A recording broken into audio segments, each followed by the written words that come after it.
Hey, my name is Elijah Barron, and I'm a film student in Fort Worth, Texas. I've been interviewing 6 professionals working in the film industry to get their take on how the pandemic is affecting theaters and how the industry is going to move forward.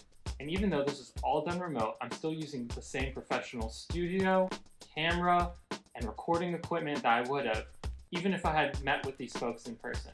This is the state of movies in a time of quarantine. New York, of course, is the epicenter of all this, so it's a very strange time to be here and to be in the city. Haven't taken the subway in 6 weeks. I've lived here for 18 years, and that's the longest I've ever gone easily without taking the subway. Everyone, still lives in very close proximity, but we can't all go outside and see one another. Chris's distribution company has a new program called Kino Marquee. What you're doing is providing the theaters an opportunity to rent your movies out, and they're going to share the profit. We're the ones collecting the money now. Normally, of course, the money is collected by box offices at physical theaters themselves, but it's going through our platform now. So the roles are a bit reversed, which is causing a bit of whiplash for some exhibitors because they're not used to having to wait for box office reports. This whole program, we conceive of it as being like theatrical, but it is virtual. It is at home, but we want to keep it as separate as possible from what VOD is and the language around it and the experience as well. What's interesting about it is normally when you buy a movie online, no one ever cuts in the theater. So that's what's different about what's happening right now, is that the theaters can benefit from tickets being sold online. Okay, as opposed to maybe Apple gets a cut of it if you buy it off of iTunes. Exactly. If you buy it on iTunes, Apple gets a cut and the distributor gets a cut. There's no theater involved. So what's happening right now is we bypass Apple. Of course, there's still a place for those in the wider scope of things, but in this scenario, we don't need them. The Texas Theater is doing everything they can to keep profits turning. We're doing curbside actually on merch and popcorn, and so people can actually order on our website and pick up popcorn and beer and t-shirts on the weekends. We're doing marketing to promote our virtual screenings.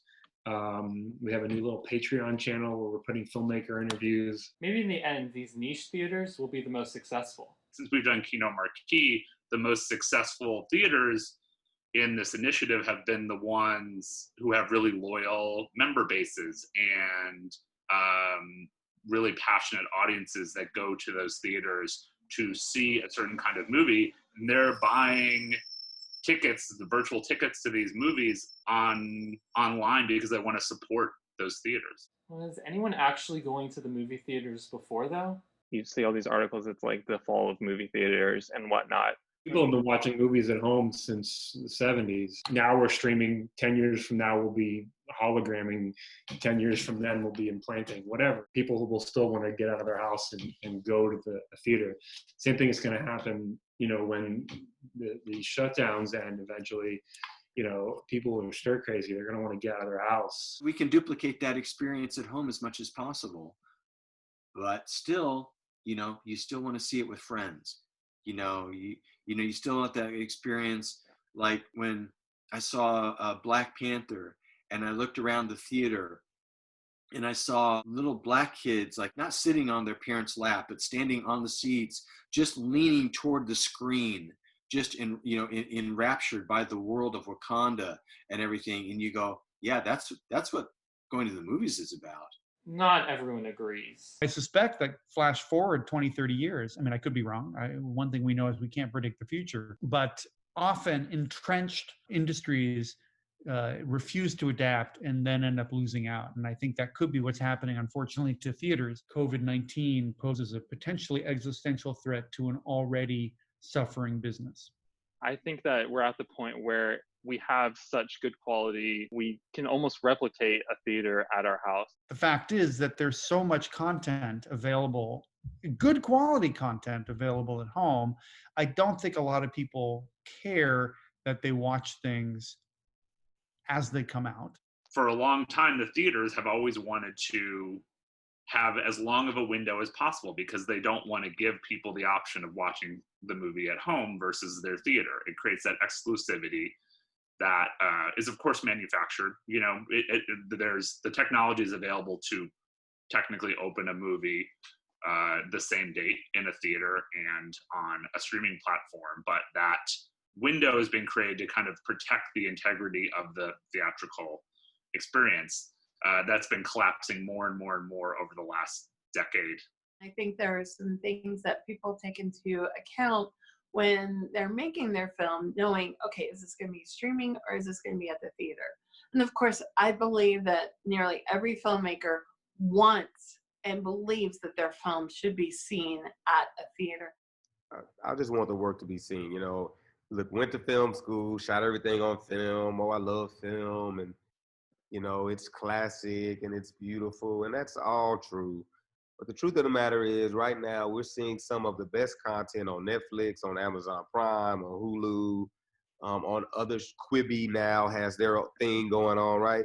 So for me, yes, I'm shooting cinematically, right, with the hopes that it will then live on a screen in the movie theater, and you always want to see your work that way. But for me, it's about just getting the work out to as many people as I can. So do you think that like streaming services are presenting an opportunity for, I know for smaller films to get more of a spotlight? No, I've not seen these streaming platforms pivot to that, but I think, and maybe it's just me being optimistic, you know, I hope that they'll do that because again, it does help smaller filmmakers like myself who are still just making things, you know, again, with our phones, with small budgets, just trying to get our work out there. It will really help us to get the exposure that we've been looking for, and I think the exposure that we deserve. The Oscars announced that some streaming-only movies will be eligible for awards. Do you think that's moving forward, they're going to have to start allowing Netflix to not have to release their movies in theaters? Or do you think that's going to be, they're going to hold true to? I mean, the Academy is a group of film artists. They are people who make the movies and they want their movies to be seen in theaters. So they're the ones kind of behind those decisions. And I don't think that that particular thing will change anytime soon. The Oscars should have been doing this 5 years ago.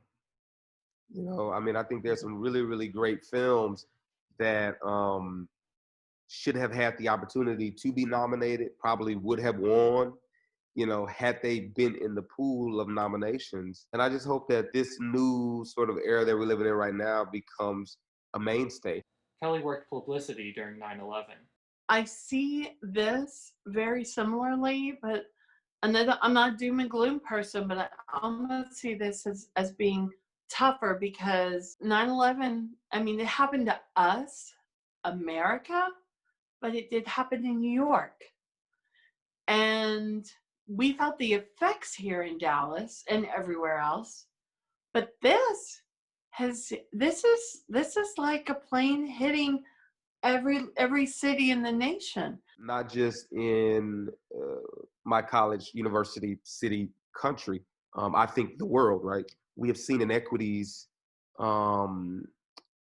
sort of being revealed, right? It's not like these are new inequities. It's not like people of color didn't know that these inequities existed, but I think that the pandemic has shined a light on those, right? Health disparities, financial disparities, food insecurity disparities, right? The housing disparities. There's all of these things. And we've had how many people die already? And you don't know where it is, and you have to be aware of, if I'm not sick, but I could be carrying it, then if I cough or if I touch you, then I could give it to you and not even know it. And that to me shakes you to the core a little bit. How do you think the way going forward is going to be? I think people are going to be eager to get out, but then also a little nervous. You know, it's like, oh wait, is there going to be somebody sitting right next to me? I don't know. You know. Hopefully it decentralizes. Some people here have been talking about that. You know, certain industries as well. I mean, the entire independent film industry is centered in New York. It's pretty clear that a lot of us can do our jobs remotely, and will that become more the norm? Will it be possible to hire people that work in other parts of the country? So, if someone wanted to move to a more habitable part of the country and still retain their job, maybe that would be possible. This could allow people to be more connected, and maybe you don't have to move out there, and maybe you can live in a cheaper place, but you can still be involved in these productions. I don't think education is going to go back to the way it was. I don't think filmmaking is going to go back to the way it was. I don't think anything is going to go back to how it was 6 months ago. It's not just about movie theaters. It's about the idea that what we do making movies keeps reinventing itself. We keep changing. This whole thing started with those little things where it's like a little picture and you spin something around and a guy's riding a horse or a guy's doing it, right? And it kept changing. The technology kept changing up until today, where we've gone now to 3D, or you're in VR, you're in the middle of a cattle stampede, or a bunch of ballet dancers, or you're on a Star Wars moon. But we still want to be entertained. Movies are in flux right now, but they've always been good at changing to new technologies and adapting with the times. So that new movie might be coming out, but it might not be in a theater.